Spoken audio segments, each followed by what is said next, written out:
High কমিশনে ঢুকে জাতির পিতার ছবি নিয়ে অপমান করেছে। এত সাহস কোথা থেকে পায় আমি জিজ্ঞাসা করি।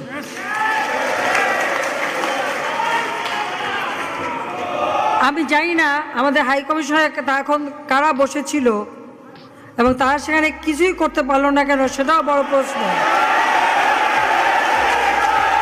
আর আমি আমার প্রবাসী যারা বাঙালি, না আমার প্রবাসী বাঙালিদেরও আমি বলবো যে যারা এই ঘটনাগুলি ঘটিয়েছে তারা চলাফেরা করে না, তাদের দেখেন না। যে হাত দিয়ে জাতির পিতার ওই ছবি নিয়ে তারা ভেঙেছে, তাদের যা উপযুক্ত করা উচিত সেটা করতে হবে। কারণ জাতির পিতার নাম মুছে ফেলার চেষ্টা করা হয়েছিল, তো তারিখ যেহেতু দূরের কথা, ওর বাপ তো চেষ্টা করেছিল।